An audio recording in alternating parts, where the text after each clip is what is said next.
Hey, what's up mga kadaddies and mommies and everyone? Tara't pumasyal na naman tayo ulit sa Mapandan. First time pala namin umuwi ng gabi at tamang-tama naman may pailaw sa Kalasyaw. Oh yeah! Ay nako, tuwang-tuwa at sigaw ng sigaw yung mga bata. Pati nga ako mga kadaddies and mommies ay nag-enjoy ako nag-drive kasi bago lang yon. Alipas nga din ng ilang oras at andito na kami sa bayan ng Mapandan. Just nakakapagod mag-drive kasi nga traffic. Sabay-sabay yung mga piyesta. Pero thanks God kasi safe naman kaming nakauwi. Oh yeah, at umaga na nga mga kadaddies and mommies. Ayan at nagdididi na yung dalawang ginakas namin. Nagpunas, nag-ayos at nagwalis na rin si asawa ko dito sa bahay ni nanay. May katandahan na rin kasi si nanay at wala siyang kasama sa bahay. Kaya minsan hindi niya na nahaharap maglinis. Habang ako naman ang nakatoka sa kusina. Nilinisan ko na yung kanyang ref. At tapos na rin ako naghugas ng mga plato at naghugas ng mga kaldero. Nagwalis na rin ako dito. Isa-isa ko na nga rin binabalik yung mga hinugasan kong part ng mga ref. Sa tagal na nga ng ref ni nanay at hindi naman masyadong nagagamit, ayun at kinalawang na yung ibang parts ng kanyang ref. So ayun at bahala ko na nga rin kargahan yung mga dala naming mga pagkain at syempre mga gulay. Pupunuin ko yung ref ni nanay. So nga lang medyo low budget talaga to. Ano man yung mga dala namin ay siya ang aking pangpupuno sa ref ni nanay. Oh yeah, oh yeah. May mga itlog, may apple at meron tayong ECA. At syempre, meron tayong Bear Brand Sterilized, Del Monte at Nestle. Baka naman. At the rest, syempre, talong at gulay talaga yan. Oh yeah, oh yeah, oh yeah. Gagamitin lang din namin kasi yung ref ni nanay ngayon. Kaya nilagay ko na rin yung mga dala naming gulay para fresh pa mamaya at fresh pa yung ipapamigay niya mamaya kasi alam ko at ipapamigay niya yung iba dyan. Kasi ganun kabait si nanay. Syempre hindi mawawala yung binigay na singkamas ni kuya sa amin. Dala lang para kami ng singkamas mga kadaddies and mommies kasi season ng singkamas ngayon. Minsan lang to sa isang taon. Kaya bumili ako kay kuya para may iuwi kami. Kaso hindi niya naman pinabayaran kaya shoutout sa iyo Kuya Kulas. Maraming salamat. At syempre dali-dali na nga rin at pumunta ako sa tindahan para mamili ng mga magic sarap at asin. Dito nga ay nakita ko nga si Lola. Hindi ko na nga alam kung ano pangalan niya kasi laging binibigyan si Leomar at si Lian ng mansanas at saging. Kamag-anak lang din pala ni nanay yan. At marami silang lola dito. Malis na nga rin din ako mga kadaddies and mommies para maabutan ko na yung mag-ina kong pinabili ko ng magic sarap at asin. Rabbit. Ganda na rabbit no. Ha? Anong kulay ng rabbit? Black. Where's the black? Black one. Yung white. Where's the white? White.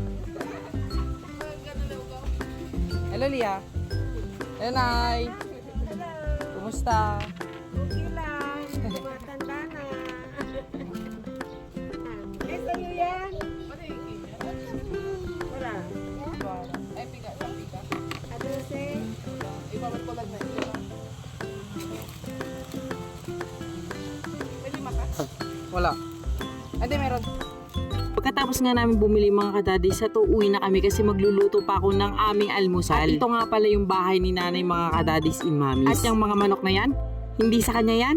Maganda sanang huliin at masarap itinola kaso hindi naman sa kanya. Oh yeah, oh yeah. Luto lang pala tayo ng almusal mga kadaddies and mommies. Habang nakikinig ng pangmalakasang tugtugan tapos magluto, ay hahain mo na rin yung mga pagkain. Habang naglalaro, yung mag-ina. Yung bunso ko pala nauna na. Dito na kami sa labas kumain mga kadaddies and mommies para maiba naman. Hindi sa SM. Sa silong ng Chico naman tayo ngayon. Kasi sa bahay namin, madalas sa SM kami. Silong ng mangga. Uy! Kala mo naman, sosyal.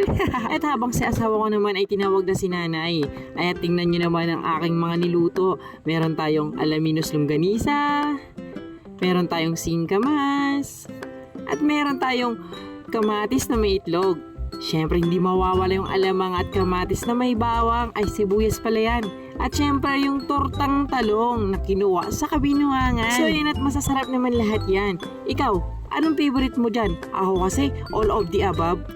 Oh yeah, oh yeah. So yun at natawag na rin ng asawa ko si nanay. Kaya't pagsasalo-saluhan na namin yung niluto kong aming almusal. Minsan lang to mga kadaddies and mommies. Dati nga ay 3 lang kami magkakaharap sa pagkainan. Pero ngayon, tignan mo, 5 na kami. At magandang balita nga din mga kadaddies and mommies. Dahil nga, bibisita dito yung auntie ng aking asawa at anak ni nanay. At kapag nangyari yon, madami na kami magkakaharap-harap sa ating pagkainan kasama si nanay. Kaya tayo muna't mag-almusal mga kadaddies and mommies.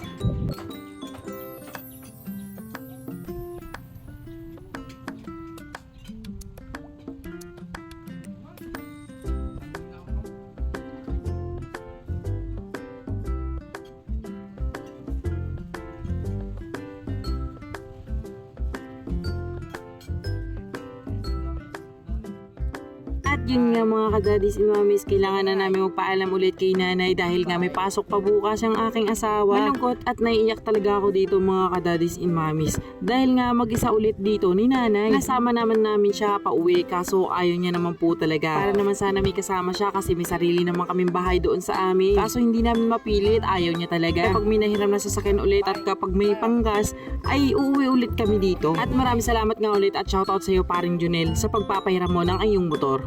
So maraming salamat at pinatapos mo ang video na to. At hanggang dito na lang po. Peace. Bye.